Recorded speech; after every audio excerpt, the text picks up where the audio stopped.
සුබ දවසක් වේවා ඔයාලා හැමෝටම. අද මම කතා කරන්න හදන්නේ දකුණු පළාත් අධ්‍යාපන දෙපාර්තමේන්තුවෙන් 2024 වර්ෂයේ නිකුත් කරපු 10 වසර 3 වන කාර්තුවේ වාර විභාග ප්‍රශ්න පත්‍රය.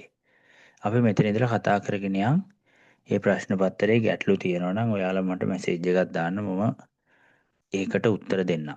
හරි, අපි පටන් ගමු. ලිඳක් කපා අවසන් කිරීමට මිනිසුන් 4 දෙනෙකුට දින 3ක් ගත වේ.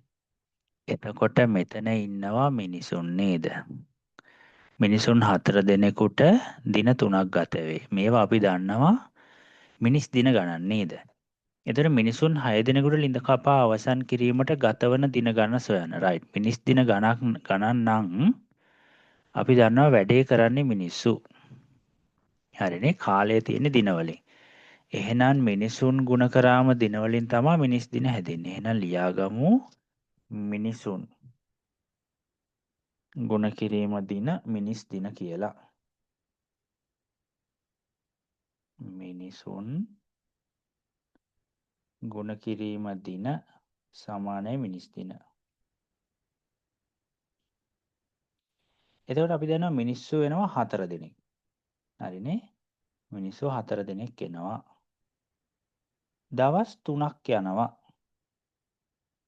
4 වරක් 3 කීයද? 12යි. රයිට්. ඔන්න ඒ වැඩේ තියෙන වැඩ ප්‍රමාණය අපි දැන් දන්නවා.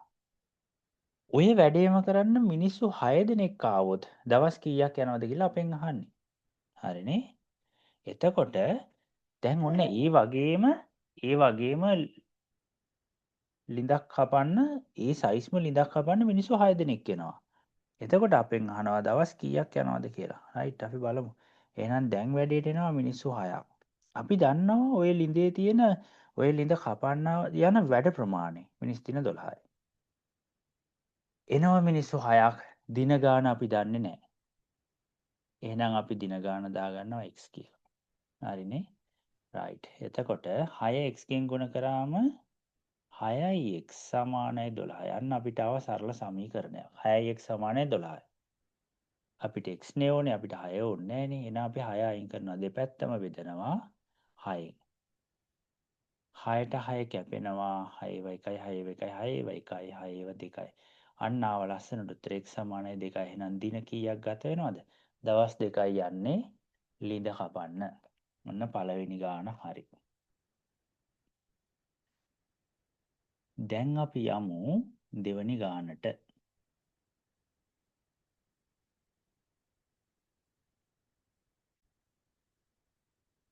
රයිට්, දෙවැනි ගානේ තියෙන සුළු කරන්න. අපි දන්නවා උතන තියෙන අඩු කරන්නනේ. 5 බෙදීම 3x අඩු කිරීම 1 බෙදීම x. අඩු කරන්න තිබුණ හරය සමාන වුණා නම් එහෙනම් අපිට වෙනවා සේරටම කලින් හරය සමාන කරගන්න. දැන් x අකුරු නම් මේ දෙපැත්තෙම තියෙනවානේ. මෙතනත් x එකක් තියෙනවා, මෙතනත් x එකක් තියෙනවා. හැබැයි මෙතන 3ක් තිබුණට මේ පැත්තේ 3ක් නැහැ. එහෙනම් මේ පැත්තට 3ක් දාමු. එහෙනම් මම දෙපැත්තම ගුණ කරනවා 3ෙන්. දෙපැත්තම කියන්නේ හරයයි ලවයයි. දෙන්නවම ගුණ කරනවා 3ෙන්. හරිනේ? හරයයි ලවයයි දෙකම ගුණ කරනවා 3ෙන්. රයිට්. එතකොට හැදෙනවා 5 බෙදීම 3x. 3x අඩු කිරීම 3 එක් වරක් 3 3යි. x 3ෙන් ගුණ කරාම 3x. දැන් නම් හරය සමානයි. හරය සමානයි කියන්නේ අඩු කරන්න ප්‍රශ්නයක් නෑ. දැන් අඩු කරන්න පුළුවන්. හරිනේ? රයිට්. එහෙනම් අඩු කරමු පටස් ගාලා. 3x 5 අඩු කිරීම 3. 5න් 3ක් ගියාම අපි හොඳටම දන්නවා 2යි. එහෙනම් 2 බෙදීම 3x. අන්න උත්තරේ. පැහැදිලි ඇති කියලා හිතනවා. රයිට්, අපි යන් ඊළඟ එකට. අරය 14ක් වන වෘතයක පරිදි 88ක් නම් මේ ඩේටා යටින් ඉරක් ඇඳ ගන්න. මේවා වැදගත් අපිට. අරය 14ක් වන වෘතයක පරිදි 88යි නම් රූපයේ දැක්වෙන කම්බි රාමුව සාදා ගැනීමට අවශ්‍ය කම්බියේ දිග සොයන්නලු. දැන් අපි දන්නවා මෙතන 14ක් දීලා තියෙනවා කියන්නේ මෙතනත් 14යි. මෙතනත් 14යි. 14යි. රයිට්.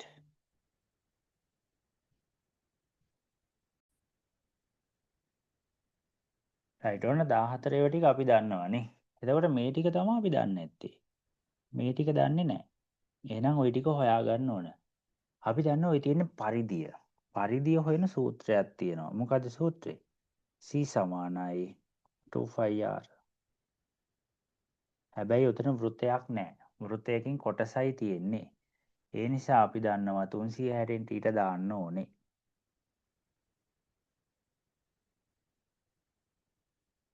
රයිට්. දැන් ආදේශ කරමු. දැන් ටට්ටක් ගාලා ආදේශ කරමු.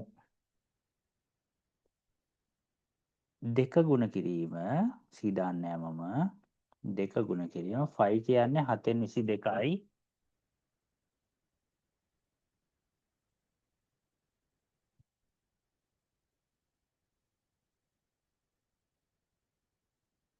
R කියන්නේ 14යි.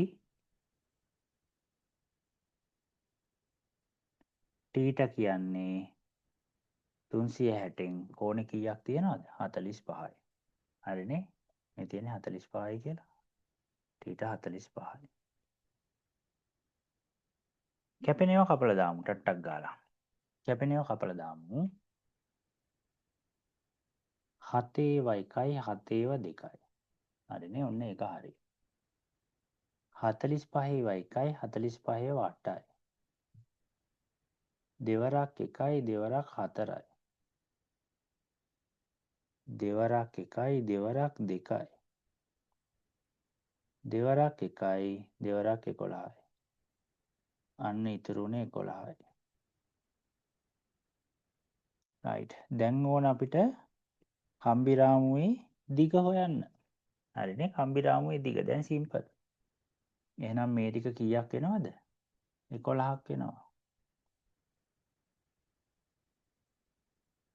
දැන් එහෙනම් කම්බිරාමුවේ දිග. කම්බිරාමුවේ දිග. එකතු කරමු. 14 ඒවා 4යි නේද? 1යි 2යි 3යි 4යි. 14 ඒවා 4යි 11 ඒවා 1යි. 14 ඒවා 4යි 11 ඒවා 1යි.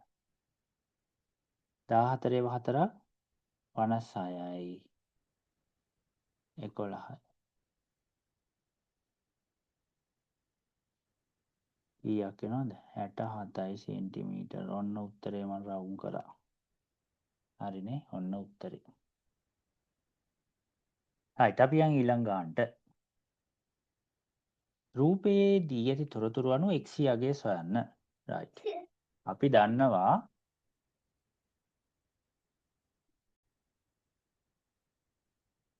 රයිට්. අපි දන්නවා මෙතන තියෙනවා කෝණ වර්ග කීපයක් නේද? එකක් තමයි ප්‍රතිමුඛ කෝණ. මෙයා 50යි නම් මෙයත් කීයක් වෙන්න ඕනද? අනිවාර්යෙන් 50යි. හරිනේ. හරි. දැන් මෙතන තියෙනවා ප්‍රමේයක්. මේ ත්‍රිකෝණයක පාදයක් දික් කරාම හැදෙන බාහිර කෝණේ අභ්‍යන්තර සම්මුඛ කෝණ දෙක එකතුවට සමානයි. හරිනේ. එහෙනම් ඇතුලේ තියෙන කෝණ දෙකේ කියන්නේ 50යි x නුයි එකතු කරාම ඒ එන අගය බාහිර කෝණේ නැත්තම් 115ට සමානයි. ඔන්න වැඩේ හරි. එහෙනම් 50 ධන x සමානයි 115යි. දෙපැත්තෙන්ම 50ක් අඩු කරමු. ඇයි අපිට ඕනි x නේ, අපිට 50ක් වැඩක් නෑනේ. එහෙනම් මේ 50යි මේ 50යි කැපෙනවා. 115න් 50ක් ගියාම x සමානයි කීයක් වෙනවද? අංශක 65ක් වෙනවා. හරිනේ. ඔන්න ඒ කතාව හරි. කුඩාම පොදු ගුණාකාරය සොයන්න.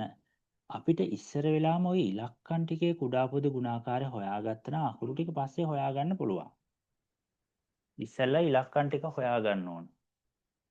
අකුරු ටික පස්සේ හොයාගන්න පුළුවන්. එහෙනම් ඉස්සෙල්ලා ඉලක්කම් වල කුඩා පොදු ගුණාකාරය හොයමු.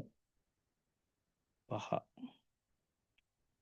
2 10. රයිට්. ඔය සෙට් එකම බෙදමු ප්‍රථමක සංඛ්‍යාවලින්. කවුද ප්‍රථමක සංඛ්‍යා? පළවෙනි එක්කෙනා 2. එහෙනම් 2කින් බෙදමු. 5 බෙදෙන්නේ නෑනේ. 2ට 2 1යි 10ට 2 5යි. ඔන්න ඒක හරි. දැන් 2කින් බෙදලා ඉවරයිනේ. තවත් 2කින් බෙදන්න බෑ නේද? එහෙනම් දැන් බෙදමු 5න්. හරිනේ. 5ට 5 1යි 1යි 1යි. එහෙනම් මෙයාගේ කුඩාම පොදු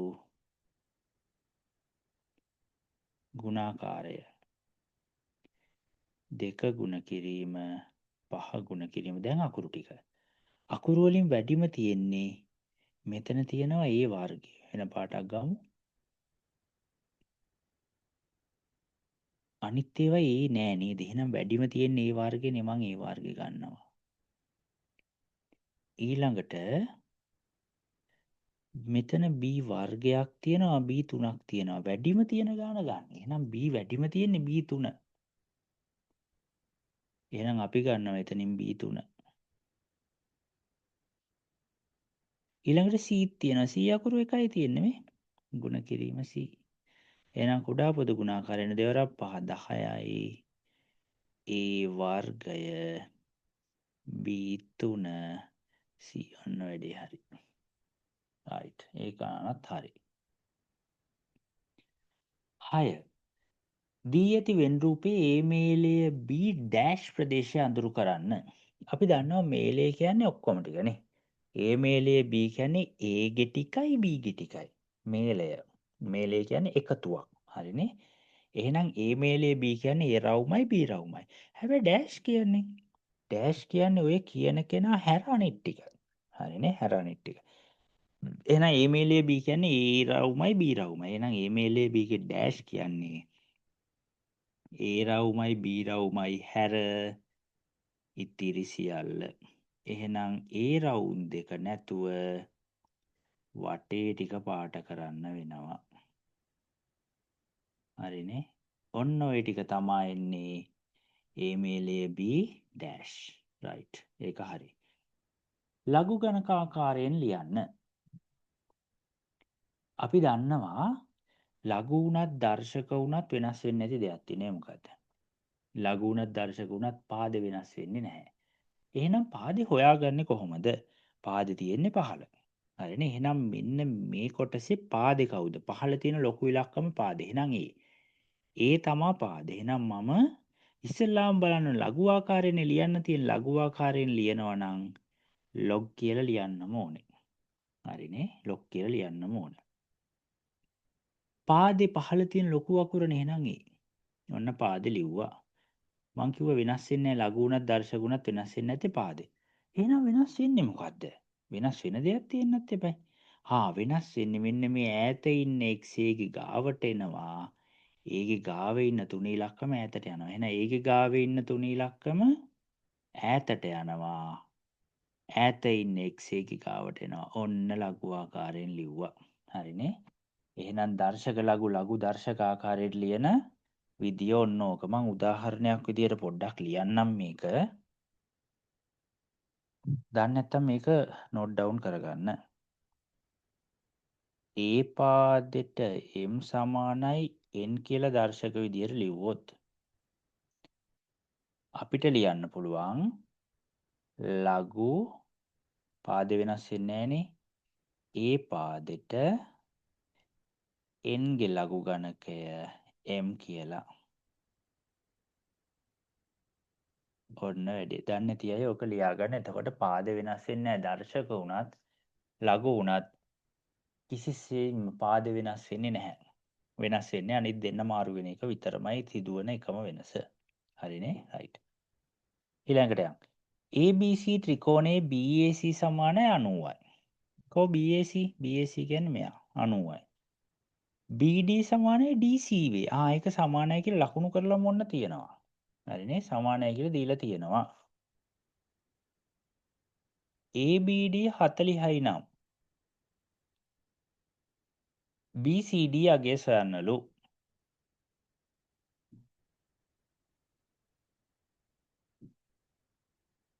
රයිට්. ඔය මොක බලන්න.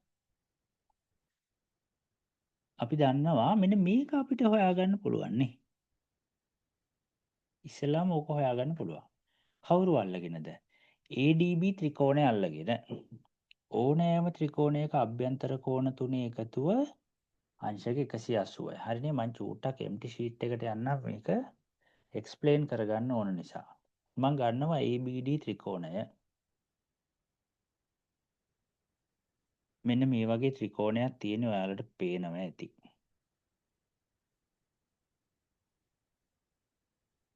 ඔන්න ඔය වගේ ත්‍රිකෝණයක් තියෙන්නේ. හරිනේ රයිට්. මේ පහලින් පොඩ්ඩක් වෙනස් වෙලා. ටක් ඉන්න.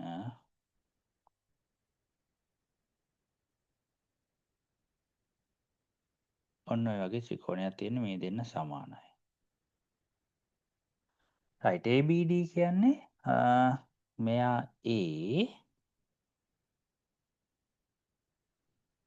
ABD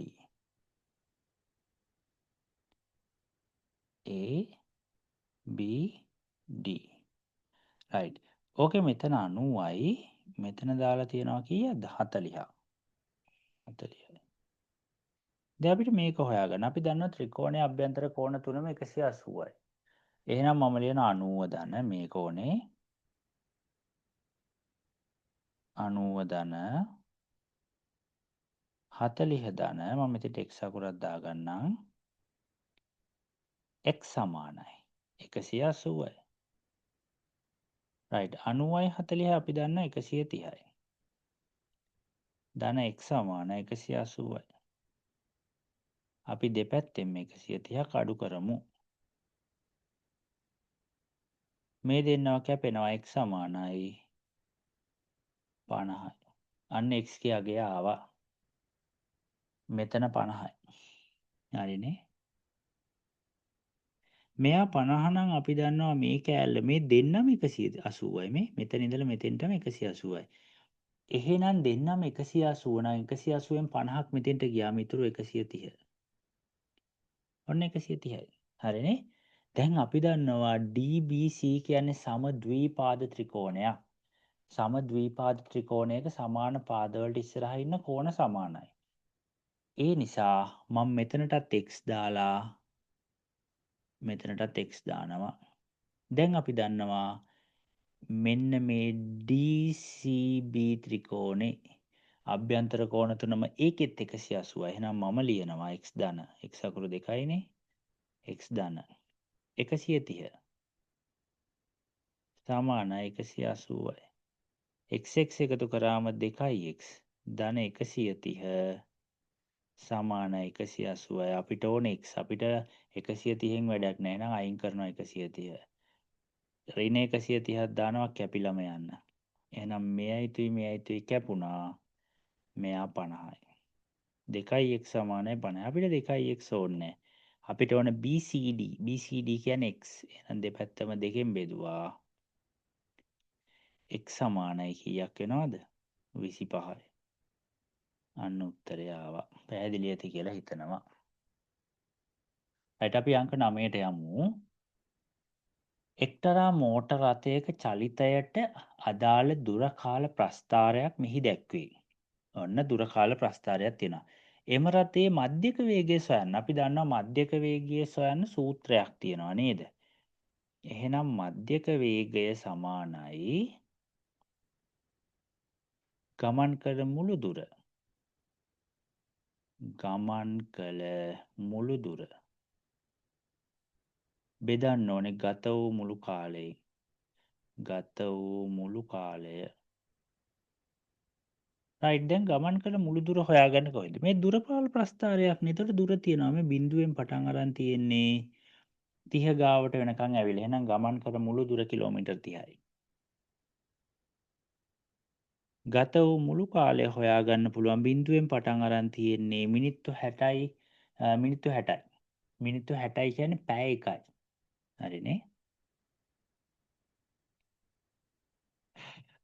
එතකොට අපි දන්නවා 30 බෙදීම එකයි කියන්නේ උත්තරේ 30යි. km තියෙනවා h උඩට ගත්තම h ඍණ එකක් වෙනවා. ඔන්න උත්තරේ. ඔන්න උත්තරේ. හරි ඊළඟට විසඳන්න. x හොයන්න. මොකද්ද විසඳන්න තියෙන ප්‍රශ්නේ? විසඳන්න තියෙන ප්‍රශ්නේ තමයි x ගේ අගය අපි දන්නේ නැහැ. එහෙනම් x ගේ අගය හොයාගන්න වෙනවා. x ගේ අගය හොයන්න නම් මේ ටික සුළු කරන්න වෙනවා. දැන් අපිට මේ පැත්ත එකතු කරන්න තියෙන්නේ නේද? ඔය භාග දෙක එක භාගයක් කරගත්තා නම් අපිට හරස් ගුණිත දාලා එකපාරට උත්තරේ ගන්න තිබුණා. කොහොමද අපි ඕක එක භාගයක් කරගන්නේ? එකතු කරා නම් හරිනේ. එකතු කරන්න තිබුණ හරය සමාන වුණා නම්. හැබැයි මෙතන තියෙන ප්‍රශ්නේ හරය සමාන නැහැ. හරය සමාන කරගන්න මම දෙපැත්තම ගුණ කරනවා. x තියෙනවනේ මෙතනත් x තියෙන x තියෙන x වල අවුලක් නැහැ. හැබැයි මෙතන දෙකක් තිබුණාට මේ පැත්තේ දෙකක් නැහැ. එහෙනම් මම දෙපැත්තම ගුණ කරනවා දෙකෙන්. හරිනේ. ඔන්න ගුණ කරා දෙපැත්තම දෙකෙන්. රයිට් ඔන්න වැඩේ හරි. එහෙනම් 3 බෙදීම x. Sorry 2x. එකතු කිරීම එක් වරක් දෙක 2යි.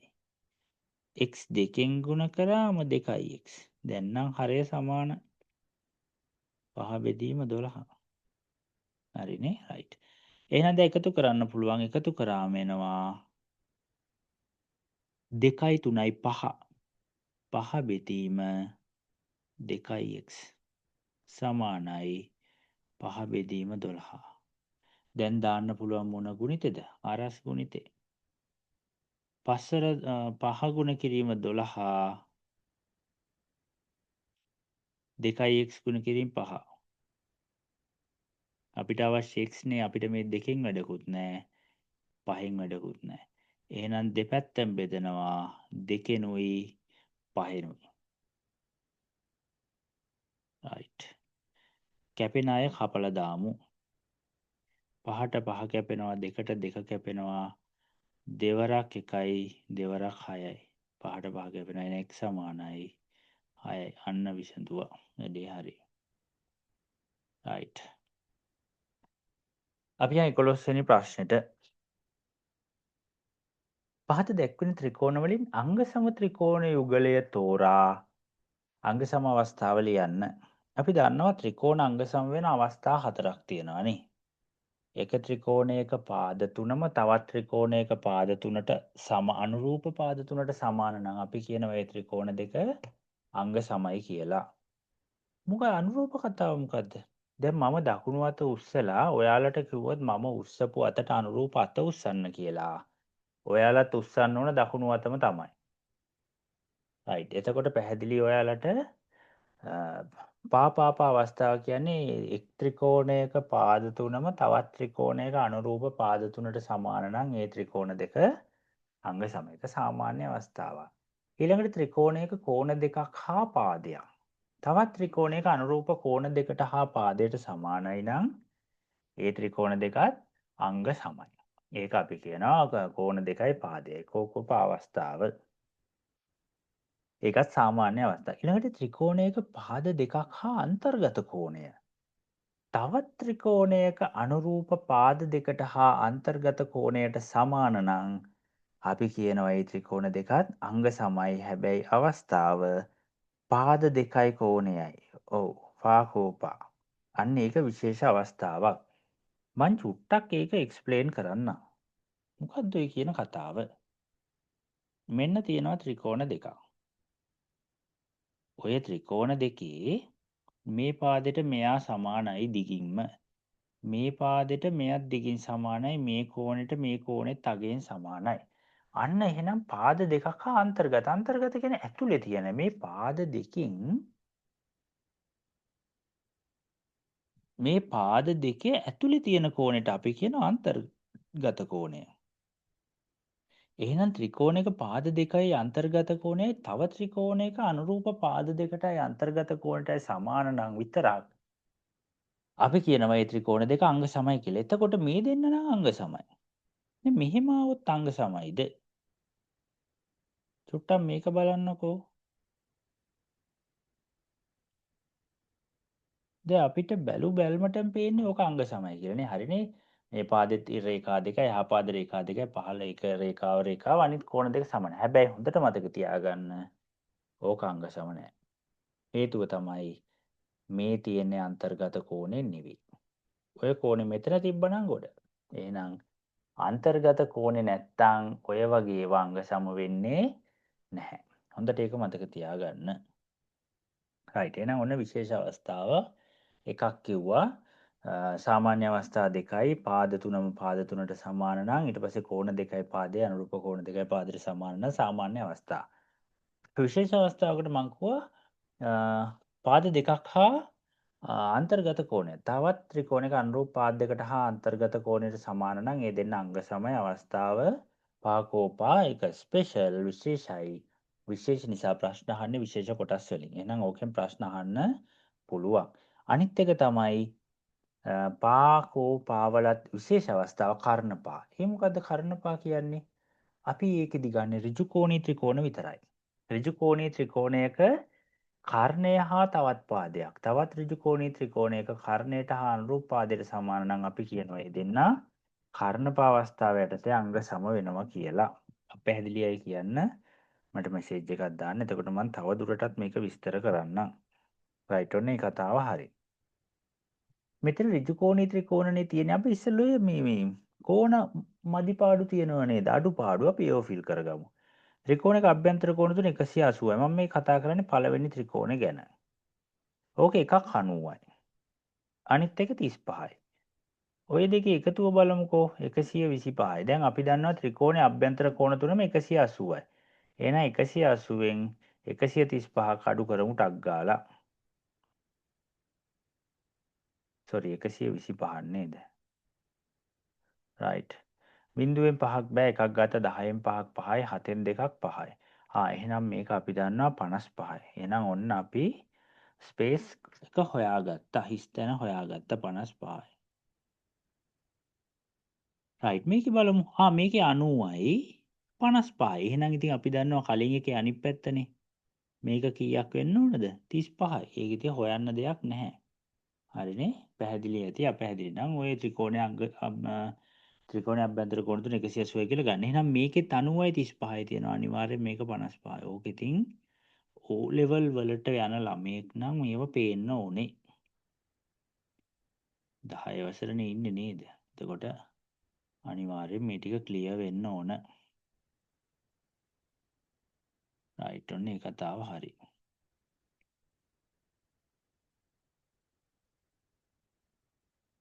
හරි. දැන් බලමුකෝ. දැන් අංග සම ත්‍රිකෝණේ තෝරන්න තියෙන්නේ. බලමුකෝ. මෙන්න කෝණයක් තියෙනවා 35යි. හරිනේ? 35යි කියලා ඔතන එකක් තියෙනවා. මේ සීකාව තියෙන එක 55යි.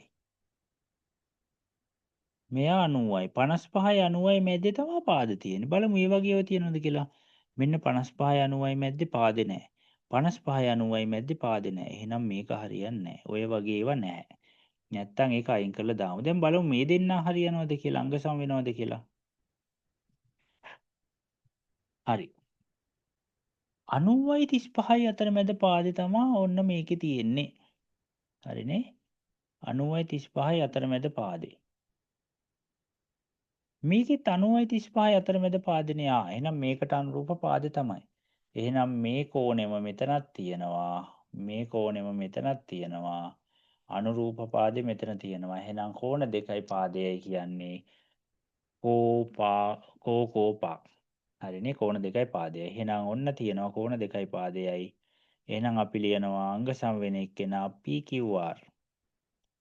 ත්‍රිකෝණයේ අංග සමය අංග සම වෙන අපි දන්නවා අංග සම කරන්න අනුරූප අංග තුනක් තියෙනවා. එහෙනම් අංග තුනට තමයි ඉරි තුන ගහන්නේ. සමානයි XYZ ත්‍රිකෝණය වේ.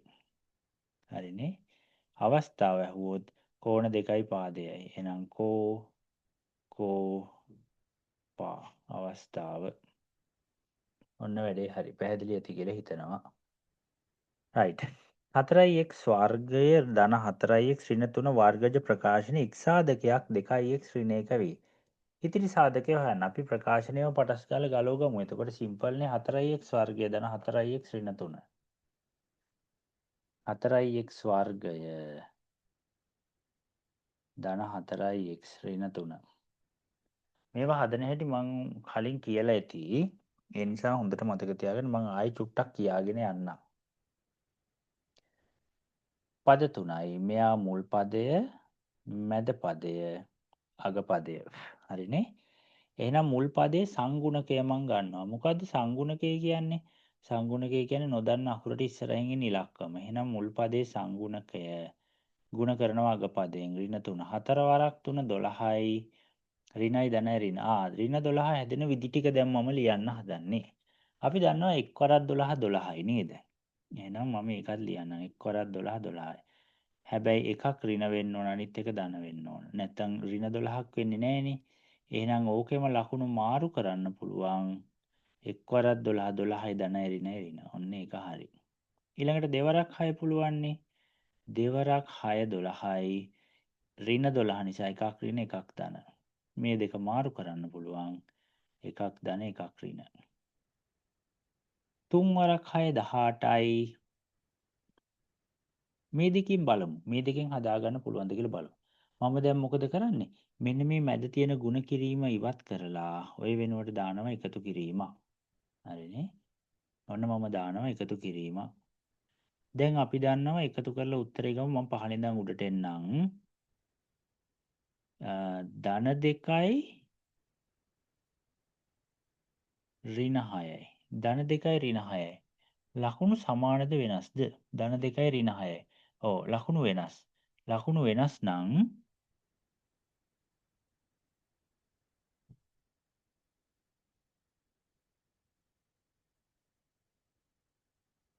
ලොකු එකෙන් පොඩි එක අඩු කරනවා. 6න් 2ක් ගියාම 4යි. ලොකු එක්කෙනාගේ ලකුණ ඍණ. අන්න ඍණ 4ක් ආවා. හැබැයි අපිට ඕන ඍණ 4 නෙවෙයි මෙන්න මේ මැද පදයේ සංගුණකෙ වෙච්ච ධන 4. අනිත් එකත් බලමු. එකක් ඍණ 2 අනිත් එක ධන 6. ඍණ 2යි ධන 6යි කියන්නේ ලකුණු අසමාන. ලකුණු අසමාන නැහැ ලොකු එකෙන් පොඩි එක අඩු කරමු. 6න් 2ක් ගියාම 4යි. ලොකු එක්කෙනාගේ ලකුණ ධන. ධන. අන්න අපිට ඕන එක ආවා. ධන 4 ආවා. එහෙනම් ඔන්න අපිට ඕන ටික සෙට් වුණා. දැන් හදන්න යන්නේ ගාන. රයිට්. ඔන්න මම ලියනවා 4x වර්ගය. දැන් අපි ධන 4x හැදිච්ච හැටි දන්නවා. කොහොමද හැදිලා තියෙන්නේ? ධන 4 හැදිලා තියෙන්නේ ධන 6යි ඍණ 2යි එකතු වෙලා. ඔන්න ඔය දෙක එකතු වෙලා තමයි හැදිලා තියෙන්නේ. එහෙනම් මම දානවා ධන 6යි x තියෙන නිසා x දානවා ඍණ 2යි x ඍණ 3. පද කීයක් හැදුනද? පද 4ක් හැදුනා. ටක් ගාලා පද දෙක දෙක වෙන් කරනවා. ගන්න පොදු අය කවුද පොදු? දෙන්නටම x අකුර පොදුයි. 4යි 2යි කියන්නේ දෙකේ ඉලක්කම පොදුයි. එහෙනම් දෙකත් පොදුයි x නුත් පොදුයි දෙකම ගත්ත එළියට. 4යි කියන්නේ දෙකේවත් 2යි. x අකුර දෙකෙන් එකක් එළියට ගියාම එකක් ඇතුලේ. 6යි කියන්නේ දෙකේවත් 3යි. x අකුර එළියට ගත්තම ඔච්චරයි. රයිට්. මේ දෙකේම ඍණ තියෙන නිසා ඍණ ගන්නව එළියට. පොදු සාධකයේ වෙන්නේ ඉතින් කවුද? එක තමයි. හරිනේ වෙන ගන්න කෙනෙක් නැහැ. එහෙනම් ඍණත් ගත්ත එකත් ගත්ත කවුද ඉතුරු? 2x ලකුණ හොයාගන්න මේ දෙක ගුණ කරනවා ඍණයි ඍණයි ධන 3යි. ඒක කවුරු හරි දන්නේ නැත්නම් අපහසු නම් මේ දෙක සමානයි මේන එකම ලියන්න. රයිට් දැන් හරි.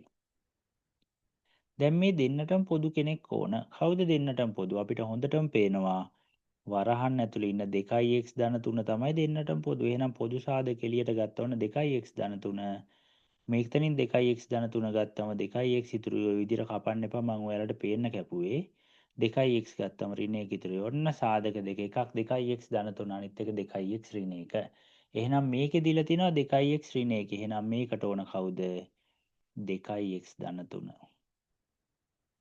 ඔය ටික තමයි ඕන අර ටික හැදෙන්න ඕනේ මොන ටිකද හැදෙන්න ඕන 4x වර්ගය ධන 6x ඍණ 2x ඍණ 3 පද දෙක දෙක වෙන් කරා දෙපැත්තටම පොදුයි 2x 2x ගත්තම 2x ධන 3ක් ඉතුරුයි මෙතනිනුත් ඍණ ගත්තම 2x ධන 3ක් ඉතුරුයි මම එහා පැත්තේ හදපු ගානමයි එහෙනම් එකක් 2x ධන 3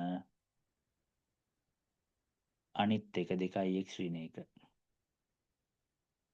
ඔන්න සාධක දෙක එකක් 2x ඍණ 1 දීලා තියෙන නිසා අපිට වැඩක් නැහැ අපිට අපෙන් අහන්නේ අනිත් එක න අනිත් එක 2x ධන 3 රයිට් ඊළඟට යන්න පහත දී ඇති දත්ත අතුරින් විවික්ත දත්ත තෝරා යටින් ඉරක් අඳින්න. මොනවද විවික්ත දත්ත කියන්නේ? විවික්ත දත්ත, සන්තතික දත්ත, විවික්ත දත්ත ඔය වර්ග දෙකක් තියෙන. නිකන් ඕකේ බලන්නකෝ. අපි හිතමු විවික්ත කියන වචනේ දන්නේ නැහැ කියලා කවුරු හරි ළමයි මතක නැහැ කියලා. ඕකෙන් බලන්න පුළුවන් මොනවද තියෙන වෙනස්කම් කියලා. ගසක උස සාමාන්‍යයෙන් දශම ගණන් එන්න පුළුවන් නේ 24.5 එහෙම එන්න පුළුවන්. තැපැල් කාර්යාලයක දිනකට ලැබෙන ලිපි සංඛ්‍යාව. දැන් දවසකට ලියුම් 1.5ක් ආවා. එහෙම එන්න පුළුවන්ද? ලියුමයි තව ලියුමකින් ඉරිච්ච භාගයක් එනවා. එහෙම එන්න බෑ. එහෙනම් ඒකේ දශම නැහැ. පන්තියක සිටින සිසුන් ගණන. ඕ දැන් ළමයි එනවද 3.5ක්. 3කුයි තව කකුල් දෙකක් එනවා. එහෙම එනවද? එහෙම එන්න බෑ. එහෙනම් ළමයි දශම නැහැ. ඊළඟට විදුලි බුබුලක තියෙන ආයු කාලය. දැන් ඔයාලා දැකලා තියෙනවද විදුලි බුබුලක පැය 35යි විනාඩි 2යි තප්පර 7.5. එහෙම තියෙනවද? එහෙම කොහෙවත් නැහැ. හරිනේ? එතකොට මේක දිහා දැක්කත් ඔයාලට තේරෙනවා මේ තියෙන්නේ දශම නොයන ඒවා. හරිනේ? මේ තියෙන්නේ දශම සංඛ්‍යා පිළිතුරු ලෙස ලැබෙන ඒවා. එහෙනම් සන්තතික දත්ත කියන්නේ මොනවද? විවික්ත දත්ත කියන්නේ මොනවද? විවික්ත කියන්නේ පිළිතුරු වශයෙන් දශම සංඛ්‍යා එන ඒවා. හරිනේ? එහෙනම් දශම සංඛ්‍යා එන ඒවට තමා විවික්ත කියලා කියන්නේ. එහෙනම් අනිත් එක සන්තතික. සන්තතික කියන්නේ දශම එන්නේ නැති ඒවා. එහෙනම් මෙතන තියෙනවා විවික්ත දත්ත මොනවද? ගසක උස තමයි. එහෙනම් යටින් ඉරක් අඳින්න තියෙන්නේ. ඕක යටින් ඉරක් ඇඳනම් හරි. ඔයාලට මේවා හරි සරලයි. ඉතුරු තුන, ඒ කියන්නේ උත්තර හතර දිහා බලලා අර වෙනස් උත්තරේ තෝරලා ඉර ගැහුවත් වැඩේ හරි.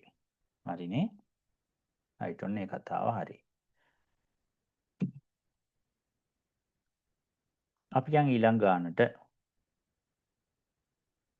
රූපයේ දැක්වෙන අරය 13ක් වූ වෘතයේ කේන්ද්‍රය O වේ.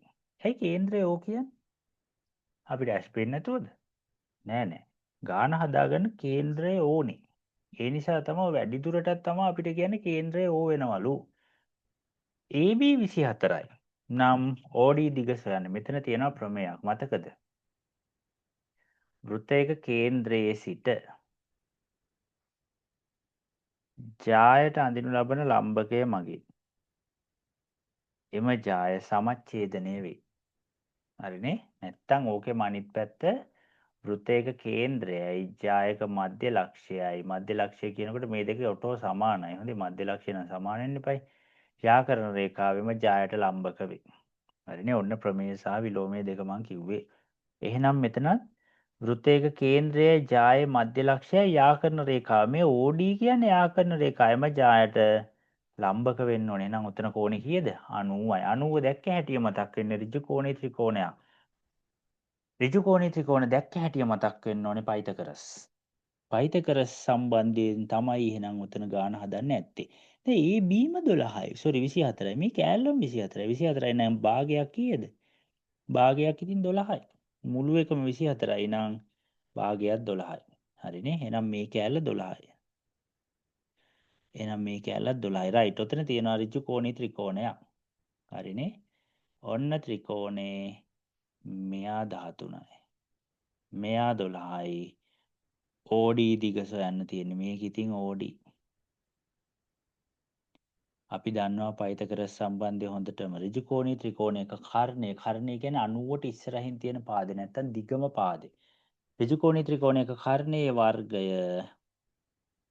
එහෙනම් 13 වර්ගය සමාන ඉතිරි පාද දෙකේ වර්ගවල එකතුවට 12 වර්ගය ධන x වර්ගය 13 වර්ගය 169යි 12 වර්ගය 144යි x වර්ගය අපිට වැඩක් නැහැ 144 අපි එහෙනම් 144 දෙපැත්තෙම ඉවත් කරනවා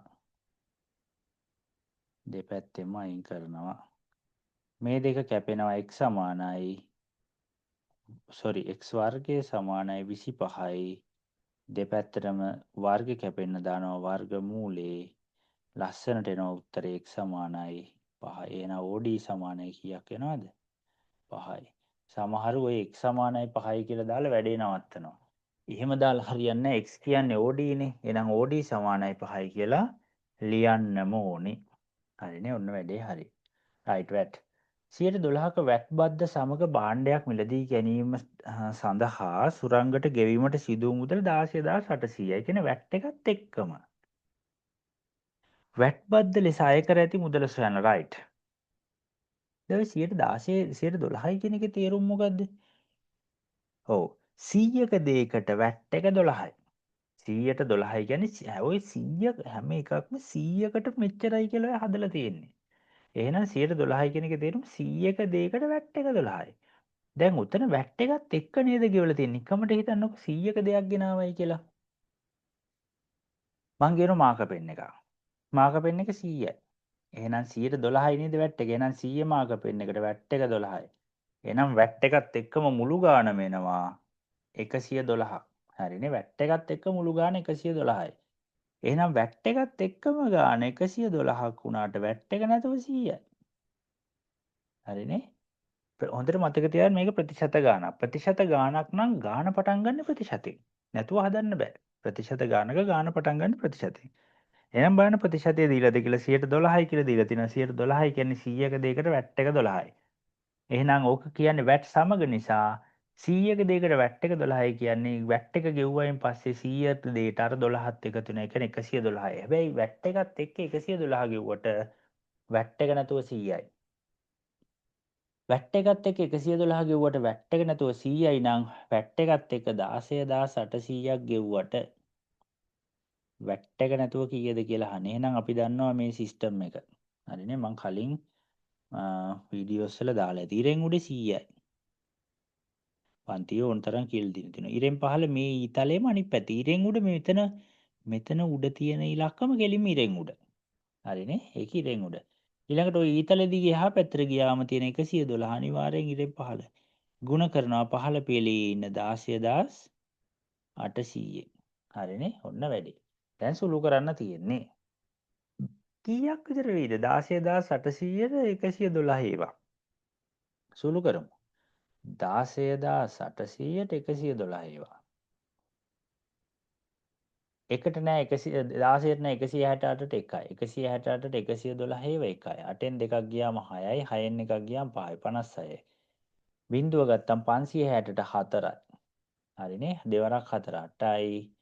හතර වරක් එක 4යි. හතර වරක් එක 4යි. අඩු කරමු. බිංදුවයි බිංදුවෙන් 8ක් බෑ. 10න් 8ක් 2යි. 6ක් නෑ 5යි 5න් 4ක් 1යි.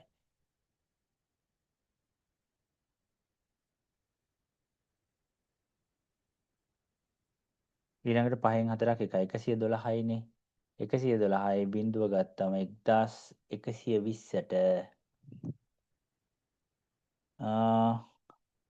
ඔව් අපිට 112ම තියෙන නිසා 5ක් ගන්න පුළුවන් නේද? කෙරීම 5ක් ගමු. වැඩේ ඉවරයි. 5යි පස්සරක් දෙක 10න් බිංදුව එකක් ඉතිරි. පස්සරක 5 1යි 6යි පස්සරක එක 5 560 ලස්සනට ආව බිංදුවයි. මේ බිංදුව ගත්තම බිංදුවයි. එහෙනම් කීයක් එනවද? ඔව් 150යි.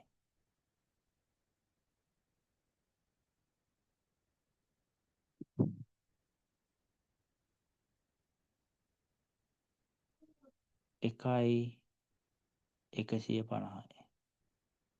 දැන් එතකොට වැට් එක නැතුව ගාන එනවා 150 100ෙන් ගුණ කරාම 15000යි. එතකොට 16800ක් වැට් එකත් එක්ක ගෙව්වා. හරිනේ? 16800ක් වැට් එකත් එක්ක ගෙව්වා.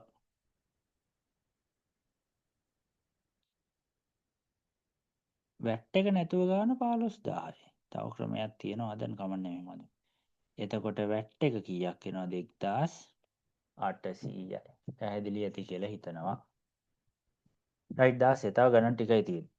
රූපයේ දැක්වෙන ත්‍රිකෝණ ප්‍රිස්මයේ දී ඇති මිනුම් අණුව එකිනෙකට වෙනස් මූණක් දෙකක දල සටහන් මිනුම් සහිතව අඳින්න. අපි දන්නවා ප්‍රිස්මයක මේ ත්‍රිකෝණ දෙක එක වගේ. මේ ත්‍රිකෝණ දෙක එක වගේ. ඔය දෙක වෙනස් වෙන්නේ නැහැ. එහෙනම් වෙනස් වෙන්නේ අනිත් ඍජු කෝණ ආශ්‍රිතය. දැන් ඔහම ඔය හරහට පෙවුනට ඕ හරහටද තියෙන්නේ? අපෝ නෑ. ඔය තියෙන ඍජු කෝණ ආශ්‍රිත. හරිනේ? හරහට මොකුත් නෑ. එහෙනම් මිනුම් සහිත මැද දක්වන්න කියලා කියන්නේ. එහෙනම් ඔන්න ඍජු කෝණ ආශ්‍රය මෙන්න මේ මුහුණත මං ගත්තේ දිග 15යි පළල 8යි. ඊළඟට මම ගන්නවා මේකේ මේ පතුලේ තියෙන මුහුණත. පතුලේ තියෙන එක මෙන්න මේ පතුලේ තියෙන එක්කෙනා. හරිනේ? ඔය පතුලේ තියෙන එක්කෙනා ගන්නවා. ඒකත් ඉතින් පේන්නේ ඔහොම පෙවුනට කොටුවක් තමයි. සමචතුරස්‍රයක් තමයි. එහෙනම් එකක් 10යි අනිත් එක 15යි. මේක 10 cm. ඔහොම ඇඳලා තිබ්බනම් ඇති. ලකුණු හම්බ වෙනවා ප්‍රමාණවත්. 17. රූපයේ දැක්වෙන O කේන්ද්‍රය වූ වෘත්තයේ AO සමාන්තරයි BC. සමාන්තර රේඛා දැක්ක හැටි මතක් වෙන්න ඕන අකුරු තුනක් තියෙනවා. මොනවද ඒ අකුරු තුන? ZFC. Z කියන්නේ ඒකාන්තර කෝණ, F කියන්නේ අනුරූප කෝණ, C කියන්නේ මිත්‍ර කෝණ. එහෙනම් මෙතන ZFC වල ZFC තියෙනවා නේද? right. ABC 25යිලු. ABC 25යිලු. sorry ACB 25යි. එහෙනම් මෙයා 25යි. නම් ODC යගේ සොයන්නලු. right ODC හොයන්න තියෙන්නේ. කොහොමද ඔක හොයන්නේ? මෙයා 25යි නම් මෙයා කීයද? අපි දන්නවා. වෘත්තචාපයක් මගින් වෘත ඛණ්ඩයක් මගින් කේන්ද්‍රය ආපාතනය කරන කෝණය. එම වෘත ඛණ්ඩය මගින් පරිධිය ආපාතනය කරන කෝණය මෙන් කී ගුණයක් වේද? දෙගුණයක් වේ. ඔන්න ප්‍රමේයය. එහෙනම් මෙයා 25යි නම් මෙතන තියෙන කේන්ද්‍රය එක්කෙනානේ. එහෙනම් එයා 50යි. හරිනේ. ඔන්න ඒ කතාව හරි. තව බලන්නකෝ. තව මොනවද ඔකේ කෝණ තියෙන්නේ? Z අකුර තියෙනවා නේද? අපිට ZFC නේ හෙව්වේ. ඔන්න Z තියෙනවා නම් අනිවාර්යෙන් AOD නුයි DBC නුයි සමානයි. එහෙනම් මෙයත් කීයද? 25යි. right. ඔන්න ඔය ත්‍රිකෝණේ මම පොඩ්ඩක් අඳින්නම් මෙහාට කරලා. මේ මං ඇඳලා තියෙන්නේ ODCB. ඔන්න ඔය ත්‍රිකෝණේ. right. එහෙනම් මෙයා 25යි. මේක 25යි. හරිනේ. right. අපි දන්නවා ත්‍රිකෝණයක පාදයක් දික් කරාම හැදෙන බාහිර කෝණය අභ්‍යන්තර සම්මුඛ කෝණ දෙක එකතුවට සමානයි. එහෙනම් ඔන්න පාදයක් දික් කරාම හැදෙන sorry 25 නේ මෙයා 50යි. යොම ඉන්න. මෙයා 50යි. ඇයි Z අකුරනේ 50යි. යොම ඉන්න. right. මෙයා 50යි. අපි දන්නවා ත්‍රිකෝණයක පාදයක් දික් කරාම හැදෙන බාහිර කෝණය අභ්‍යන්තර සම්මුඛ කෝණ දෙක එකතුවට සමානයි. එතකොට 25යි 50යි කියන්නේ කීයක් වෙනවද? 75යි. එහෙනම් ODC කෝණේ කීයක් එනවද? 75යි. ODC කෝණය සමානයි 75යි. හරිනේ. right. ඔන්න ඒ වැඩේ හරි. 2x ඍණ 7 කුඩා හෝ සමානයි බිඳුව අසමානතාවය විසඳා x ට ගත හැකි විශාලතම නිකිලේ ලියන්න. විසඳමු ටක් ගාලා. විසඳන්න තියෙන ප්‍රශ්නේ මොකක්ද? x. අපි x දන්නේ නැහැ. එහෙනම් x හොයාගන්න වෙනවා සේරටම කලින්. ඉස්සෙල්ලාම ඍණ 7 අයින් කරමු නේද? x හොයාගන්නවා කියන්නේ x සමානයි කීයක් හරි කියලා උත්තරය ආව නම් හරිනේ. එහෙනම් x තනි කරගෙන අනිත් සියල්ල අයින් කරන්න ඕන. එහෙනම් ඍණ 7 කැපෙන්න අපි දෙපැත්තටම දානවා ධන 7ක්. මේ දෙන්න මොකද වෙන්නේ? අන්න කැපෙනවා. එතකොට ඉතුරුයි 2x කුඩා හෝ සමානයි 7. දැන් අපිට x විතරයි ඕන දෙකෙන් වැඩක් නැහැ. දෙපැත්තම දෙකෙන් බෙදනවා. x කුඩා හෝ සමානයි 3.5යි. දැන් x කියන්නේ පොඩි එක්කෙනාද ලොකු එක්කෙනාද? පොඩි එක්කෙනා. x ඉන්නේ පොඩි පැත්තේ. එහෙනම් 3.5 තමයි ලොකු. එහෙනම් 3.5ට වඩා පොඩි එක්කෙනෙක් වෙන්න ඕන. නැත්තම් සමාන වෙනවා. සමාන වුණාට වැඩක් නැහැ නේ. දශම ගන්න බෑනේ. නිකිල කියන්නේ පූර්ණ සංඛ්‍යානේ. එහෙනම් 3.5ට වඩා අඩු එක්කෙනා 3. එහෙනම් x වෙනුවෙන් ගන්න x කියලා ගන්න පුළුවන් කවුද? 3 තමයි විශාලතම නිකිලය. 3 තමයි. 3ට අඩු ඒවා තියෙනවා. ඉතින් 2 1 ඒව වැඩක් නැහැ. විශාලතම එකනේ. හරිනේ. right. ඔන්න ඒක පැහැදිලි ඇති කියලා හිතනවා. පළමු පදය 7ක් වන සමාන්තර ශ්‍රේණියක 12 වන පදය 40කි. පොදු අන්තරය සොයන්න. පළමු පදය 7යි. එහෙනම් a කියන්නේ 7යි. 12 වන පදය 40යි. D හොයන්න තියෙන්නේ. අපි හොයමු. අපි දන්නවා සූත්‍රය Tn සමානයි A ධන n ඍණ 1යි D. පදයක් හොයනවා නම් T ටර්ම් කියන්නේ පදය. ඒකෙන් තමයි T අකුර ගත්තේ. එහෙනම් Tn T12 තියෙනවා නේද? එහෙනම් T12. 12 වෙනි පදේ කීයක් කියනවද? 40යි. right. එහෙනම් පළමු පදේ දීලා 7යි. පද ගාන දන්නවා. n කියන්නේ 12යි නෙමෙයි. මෙතන n වෙනුවට 12 දැම්මනම් මෙතනත් 12. D නම් අපි දන්නේ නැහැ. දැන් හැබැයි T12ෙම අගය දන්නවනේ. T12 අගය කීයක් වෙනවද? 40යි. එහෙනම් T12 වෙනුවට මම දානවා 40. සමානයි 7 ධන 12 එකක් ගියාම 11යි. 11 ගුණ කරාම D ගෙන් 11යි D. අන්න වැඩේ හරි. දෙපැත්තෙන්ම අපි 7ක් අඩු කරමුනේ. ඔව්. දෙපැත්තෙන්ම 7ක් අඩු කරමු. එහෙනම් මම දානවා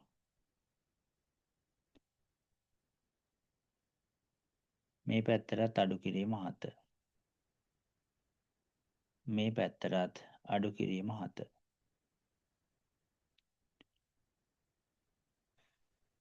ධන 7 ඍණ 7යි කැපෙනවා. එහෙනම් 40න් 7ක් ගියාම 33. සමාන 11යි D. දෙපැත්තම බෙදමු 11න්. 11 මේ 11 කැපෙනවා 3යි. එහෙනම් D සමානයි 3. අන්න උත්තරේ. D සමානයි 3. පැහැදිලි ඇති කියලා හිතනවා. මම ටට්ටක් ගාලා යනවා දැන් මොකද තුන්වෙනි වාරේනේ. එතකොට මේවා පුළුවන් වෙන්න ඕන බැරි නම් මට මැසේජ් එකක් දාන්න. දී ඇති තොරතුරු අනුව AB සරල රේඛාවේ අනුක්‍රමණය සොයන්න. අනුක්‍රමණය කියන්නේ අපි දන්නවා M අකුරනේ. හරිනේ. ඒ කියන්නේ y බෙදීම x. right. හොයමු. කමන්නේ. මේකේ බැරිද ඛණ්ඩාංක දෙකක් ගන්න. මෙතන ඛණ්ඩාංකයක් ගන්න බැරිද? ඛණ්ඩාංකයක පළවෙනි අකුර x දෙවෙනිය y. එහෙනම් පළවෙනි අකුර x හොයන්න x පැත්තට යනවා. y හොයන්න y පැත්තට ගියාම 8යි. මේකේ y අක්ෂේ නෑ නේද? අන්න අඩුපාඩුවක්. ඊළඟට මට මෙතන ඛණ්ඩාංකය ඕනේ. x අක්ෂයෙන් 0යි y අක්ෂයෙන් 2යි. හරිනේ. right. ඔන්න පේනවා. දැන් අපි දන්නවා මේව මෙහෙම තියන් හරියන්නේ 1 2 දාන්න ඕනනේ. ඔව් 1 2 දාන්න ඕන. එහෙනම් මේක x1 මේක y1. මේක x2 මේක y2. දැන් ලියමු සූත්‍රය. අපි දන්නවා සූත්‍රය m සමානයි y1 ඍණ y2 බෙදීම x1 ඍණ x2. හරිනේ. right. පටස් ගාලා ආදේශ කරමු y1 කියන්නේ 8යි මේ තියෙන්නේ. y2 කියන්නේ 2යි x1 කියන්නේ 3යි x2 කියන්නේ 0.8න් 2ක් ගියාම 6යි 3න් බිඳුවක් ගියාම 3යි 3 ඒවා 1යි 3 ඒවා 2යි එහෙනම් m සමානයි 2යි. වැඩේ හරි. right. තා 5යි කෙටි ප්‍රශ්න 5 කතා කරලා මම චුට්ටක් නවත්තනවා ඊළඟට ආයි වීඩියෝ එක දානවා අනිත් එකේ හරි ස්ට්‍රක්චර් 5. ABCD සමාන්තර රාශියක සමාන්තර රාශියක් කියන එක දැක්ක හැටි මතක් වෙනවා ලක්ෂණ ටික. මොනවද සමාන්තර රාශියක ලක්ෂණ? සම්මුඛ පාද සමානයි. සම්මුඛ කෝණ සමානයි.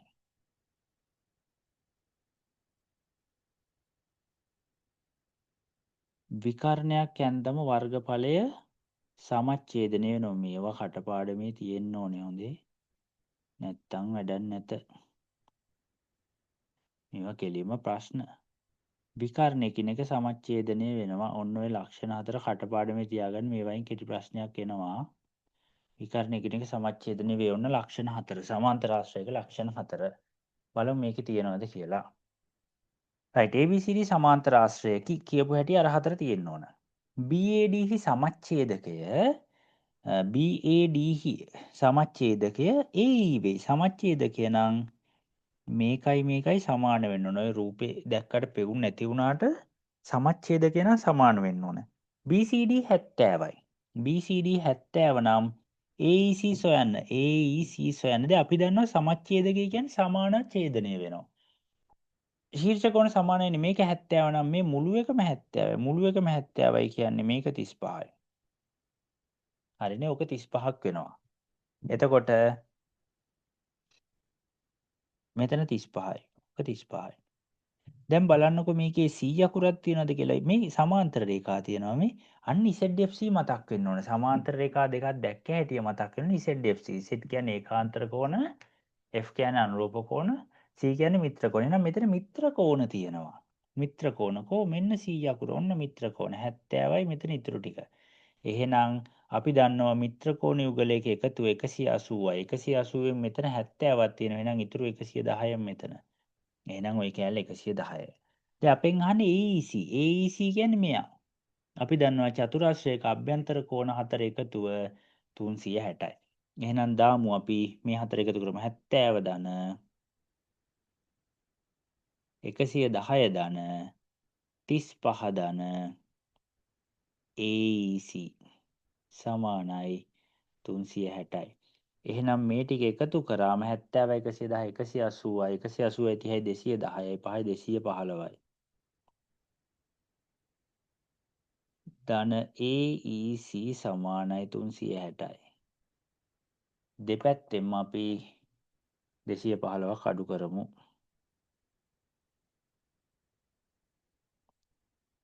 මේ දෙන්න කැපෙනවා AEC සමානයි 360න් 200ක් අඩු කරනකො 260යි 260න් 15ක් ගියාම 360න් 200ක් අඩු කරාම 160යි 160න් 15ක් ගියාම 145යි.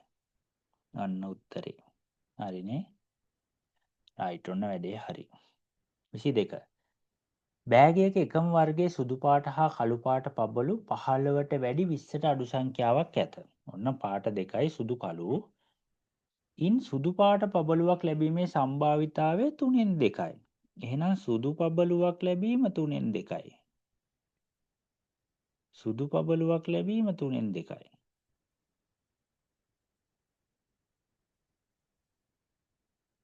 බෑගයේ ඇති කළු පබළු වල ගණන 15ත් 20ත් අතර. අතර කියනකොට අපි දන්නවා මේ තියෙන තුල්්‍ය භාගයක්. මේ උඩට කපලා ඉතුරු ගාන දාලා තියෙන්නේ. එහෙනම් 3 ගුණාකාරයක් වෙන්න ඕන අනිවාර්යෙන් මුළු පබළු ගාන. 3 ගුණාකාර අපි දන්නවා 3 වරක් 15යි 3 වරක් 6 18යි 3 වරක් 7 21යි. 15යි 20යි අතර තියෙන එකම 3 ගුණාකාරය 18.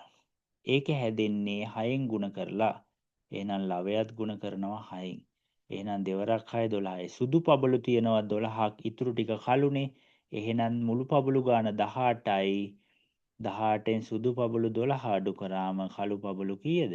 6යි. එහෙනම් කළු පබළු ගණන 6යි. ඔන්න වැඩේ හරි. පැහැදිලි ඇති කියලා තේරෙනවා. අපි දන්නවා සම්භාවිතාවයේදී පහළ දාන්නේ මුළු ගාන නැත්තම් නියැදි අවකාශයේ තියෙන අවයව ගාන. හරිනේ. රයිට්. 23 රූපයේ දැක්වෙන වෘත්තයේ AB විස්කම්භයක. ඇයි විස්කම්භයක් කියන්නේ? දැන් අපි දන්නේ අපි පොඩි ළමයි නැත්නම් අපි ඇස් පේන්නේ නැහැ කියලා හිතලාද? නෑ නෑ. විස්කම්භය ගන්න එක හේතුවකට. ඇයි? අර්ධ වෘත්තයක කෝණ මොන කෝණ වේද? ඍජු කෝණ වේ. ඔය ප්‍රමේය කියන්න ඕන නිසා තමයි නොකිය කියන්නේ විස්කම්භය ගන්න කියලා. එහෙනම් අපි දන්නවා AB විස්කම්භය නම් මේක ඇවිල්ලා අර්ධ වෘත්තයක්. හරිනේ. අර්ධ වෘත්තයක කෝණ ඍජු කෝණ වේ. එහෙනම් අනිවාර්යෙන් මේ කෝණ කීයක් වෙනවද? 90යි. අන්න ගාන හොයාගන්න විදිය. රයිට්. ඊළඟට ABD 65යි නම් අපි දන්නවා එකම ඛණ්ඩයේ කෝණ මට නම් ඕකේ පේනවා. මොනවද එකම ඛණ්ඩය කියන්නේ? එකම ලක්ෂ දෙකකින් පටන් අරගෙන පරිධියේ වැදිලා හැදෙන හැම කෝණයක්ම අගයෙන් සමානයි. හරිනේ. ඔය සේරම අගයෙන් සමානයි. එහෙනම් මෙතනක් තියෙනවා මේක 65යි නම් මේ චුට්ට 65යි. හරිනේ. එහෙනම් මුළු කෝණය 90යි මේක 65යි ඉතුරු ටික 25යි. මෙතන ලියන්න මට ඉඩ මදි. මම චුට්ටක් මෙහායින් ලියන්නම්. මේක පුතේ 65යි. මේක 25යි. හරිනේ. රයිට් මේක 65යි. ඔන්න ඒක හරි. දැන් මම ඔන්න ෆිල් කරගෙන යනවා අඩුපාඩු ටික. BCD අගේ සොයන්න. BCD BCD 25යි නිකම්ම ඇවිල්ලා තියෙන්නේ. එහෙනම් අපි දන්නවා BCD 25යි.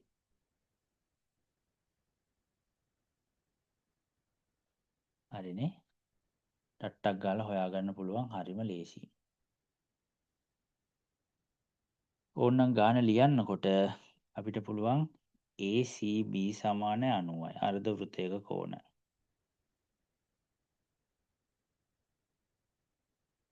කෝණ. හරිනේ. රයිට් අර්ධ වෘත්තයක කෝණ. ඊළඟට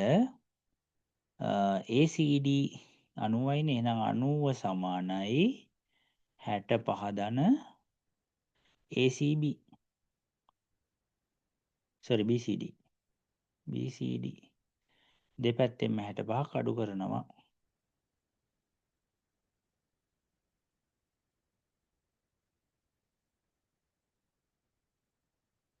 මේ දෙක කැපෙනවා. BCD සමානයි 25යි. right 24. 24. පරිමාව 2310ක් වන සිලින්ඩරයක උස 15යි. පතුලේ අරය සොයන්න. අපි දන්නවා සිලින්ඩරයේ පරිමාව හොයන්නේ කොහොමද? හරස් කඩ වර්ගඵලය ගුණ කිරීම උස. එහෙනම් සිලින්ඩරයේ පරිමාව හොයන්නේ හරස් කඩ වර්ගඵලය ගුණ කිරීම උස. හරස් කඩ වර්ගඵලය ගුණ කිරීම උස. දැන් පරිමාව දීලා 2310යි. හරස් කඩ වර්ගඵලය අපි දන්නේ නැහැ. අපි ඕකට ඒ අකුර දාගමු. උස නම් දීලා තියෙනවා 15යි. අපෙන් අහන්නේ පතුලේ අරය. අපි හරස් කඩ වර්ගඵලය හොයන් ඉමු. දෙපැත්තෙන් බෙදෙනවා. ඔන්න මම 15න් ටක් ගාලා. 15. දෙපැත්තෙන් බෙදෙනවා 15. මේ දෙක කැපෙනවා. CMට 3ක් කැපිලා 2ක් ඉතුරු වෙනවා. 15 වරක් 2310 15න් බෙදන්න ටක් ගාලා 2310 බෙදෙනවා 15න්. දෙකට නෑ 23ට 15 1යි 15යි 15යි 8ක් ඉතුරුයි 81ට 15 වේවා 5යි 75යි 6ක් ඉතුරුයි 60ට 15 සරක් 4 අන 154යි ලස්සනට එන උත්තර 154යි වර්ග සෙන්ටිමීටර. ඔන්න හරස්කඩ වර්ගඵලය ආවා. අපි දන්නවා හරස්කඩ විදියට වෘතයක් නේ තියෙන්නේ. එහෙනම් වෘතයේ වර්ගඵලය හොයන සූත්‍රය දන්නවා. මොකද්ද වෘතයේ වර්ගඵලය හොයන සූත්‍රය?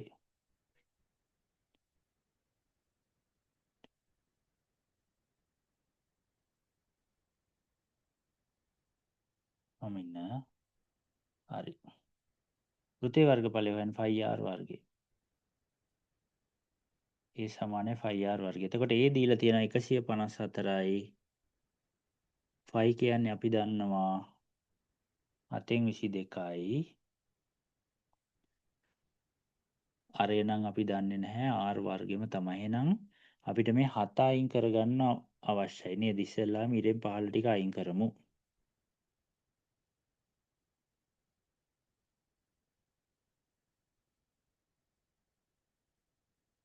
7 අයින් කරගන්න තමයි අපිට ඉස්සෙල්ලාම ඕන.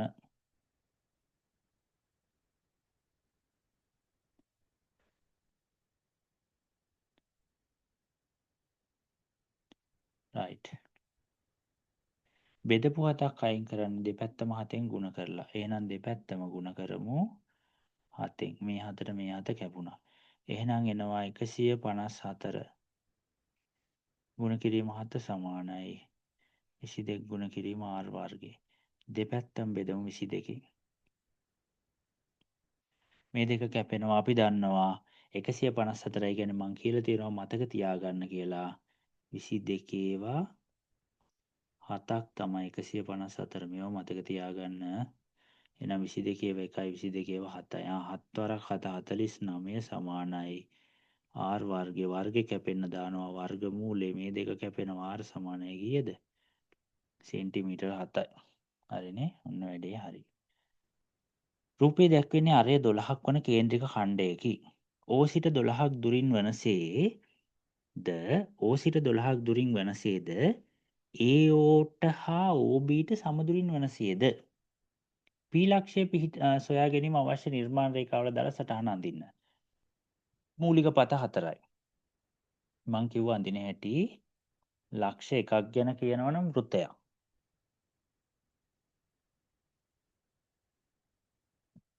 ලක්ෂ 2ක් ගැන කියනවනම් ලම්බ සමච්ඡේදකයක්. රේඛා 1ක් ගැන කියනවනම් සමාන්තර රේඛා.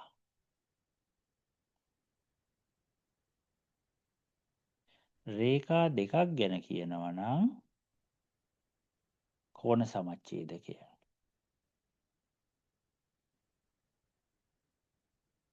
ඔය හතර මතක තියෙන්න ඕන. ලක්ෂයක් කියන්නේ කොහොමද? B හිසිට P හිසිට O හිසිට අන්න ලක්ෂයක්. ලක්ෂ දෙකක් නම් A හා B AB නෙවෙයි A හා B. රේඛාවක් නම් AB රේඛාව PQ රේඛාව රේඛා දෙකක් නම් AB හා PQ වන්නේ වගේ. එතකොට ලක්ෂ එකයි න එක අකුරයි තියෙන්නේ මේ තියෙන්නේ.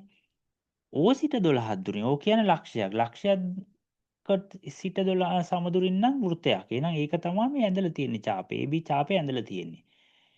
ඔන්න එක පතයක්. මේ අනිත් එක. AO හා OB අන්න රේඛා. AO කියන්නේ එක රේඛාවක්, OB කියන්නේ එක රේඛාවක්.